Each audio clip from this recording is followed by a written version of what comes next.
کرناٹک کے میسور میں بنائے جا رہے بس اسٹینڈ کے ڈھانچے پر بی جے پی رہنما کو اعتراض، مسجد کے طرز پر گنبد کی بات کرتے ہوئے بلڈوز کرنے کی پرتاپ سمہا کی دھمکیوں کے بعد حکام نے ڈھانچے میں کی تبدیلی۔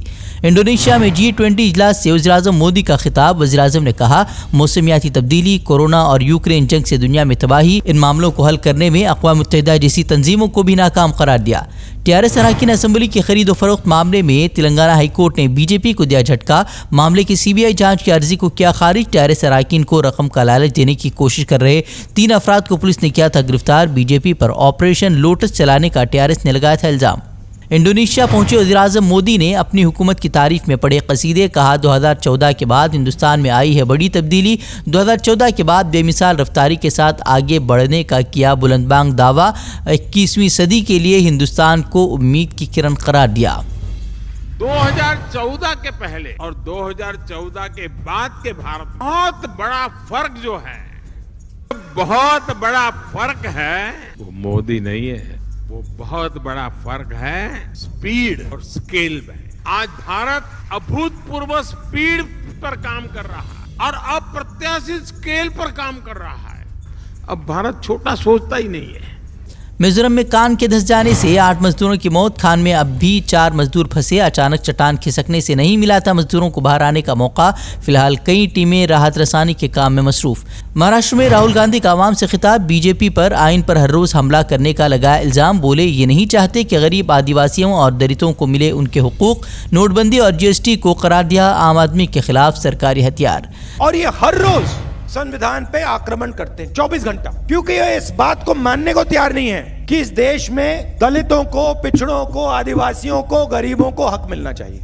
تو آپ سے شکشا چھینیں گے، سواستھ چھینیں گے، جو پبلک سیکٹر ہوتا تھا اس کو بند کریں گے۔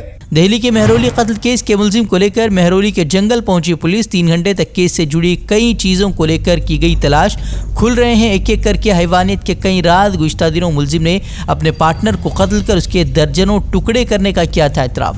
موربی حادثہ معاملے پر آج گجرات ہائی کورٹ نے حکومت کو لگائی سخت پھٹکار، پوچھا آخر کیوں نہیں نکالا گیا تھا ٹینڈر۔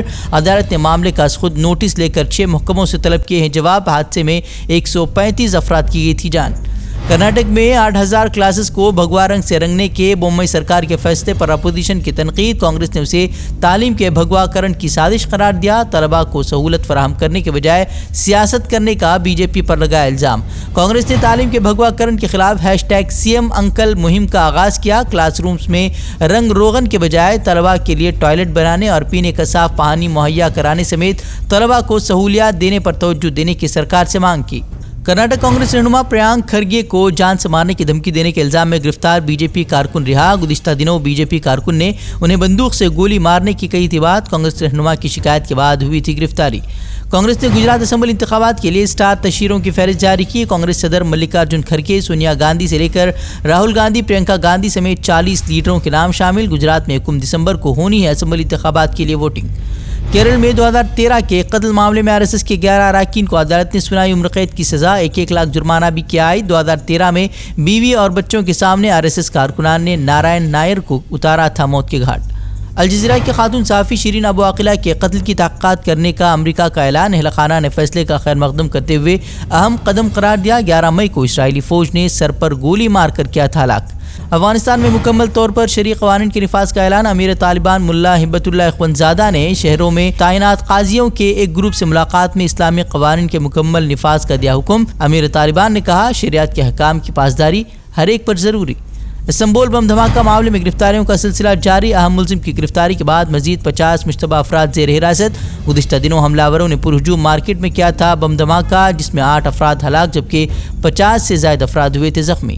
استنبول دھماکے میں ہلاکتوں پر امریکی تعزیت کو قبول کرنے سے ترکیہ کا انکار، ترک وزیر داخلہ بولے امریکی تعزیتی پیغام ایسے ہے جیسے قاتل کا کرائم سین پر سب سے پہلے پہنچنا۔ کرد دہشت گرد تنظیم کو اسلحہ فروخت کرنے کا امریکہ پر لگایا الزام۔ فلسطینیوں پر اسرائیلی ظلم و ستم جاری، اب ایک 19 سالہ فلسطینی دوشیزہ کو اسرائیلی فوج نے بنایا گولیوں کا نشانہ، فلسطینیوں میں غم و غصے کی لہر، امسال 130 سے زائد فلسطینی اسرائیلی فوج کی گولہ باری سے ہو چکے ہیں شہید۔ ہم سے جڑے رہنے کے لیے ہمارے چینل فکر و خبر TV کو سبسکرائب کریں، ویڈیو کو لائک اور شیئر کریں، مزید خبروں کے لیے وزٹ کریں فکروخبر.com۔